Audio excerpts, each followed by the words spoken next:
Ready start. उपाध्यक्ष महोदय, आज स्वतंत्र भारत में जब हिंदी इस देश की राष्ट्रभाषा घोषित हो चुकी है, अब संघर्ष और विरोध का समय नहीं रहा। आज का समय ठोस रचनात्मक कार्य का समय है। मैं जानता हूँ संघर्ष करना कठिन है, परंतु उसी एकाग्रता से रचनात्मक कार्य करना उससे भी कहीं अधिक कठिन है। यह भी स्पष्ट है कि संघर्ष के बाद यदि रचनात्मक कार्य नहीं होता तो संघर्ष की उपादेयता ही लुप्त हो जाती है और जो सफलता प्राप्त की गई हो उसकी सार्थकता संकट में पड़ जाती है।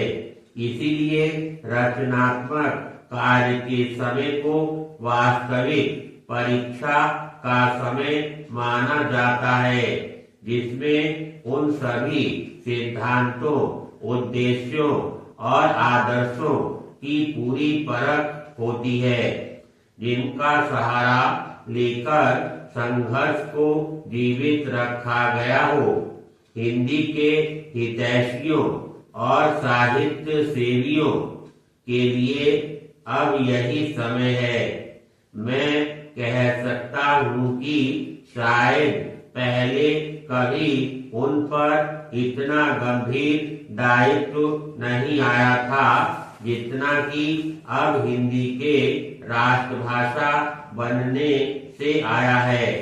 समस्त राष्ट्र ने सर्वसम्मति से हिंदी भाषा का जो मान किया है और हमारे संविधान ने उसे जो स्थान दिया है, वह हम सब के लिए एक सद्भावनापूर्ण चुनौती के समान है।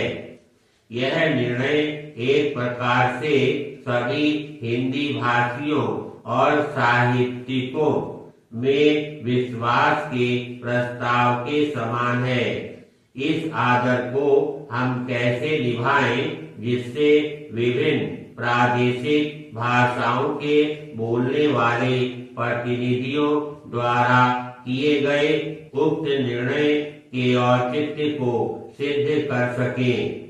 यह एक गंभीर प्रश्न है जिस पर सभी हिंदी सेवियों को विचार करना चाहिए।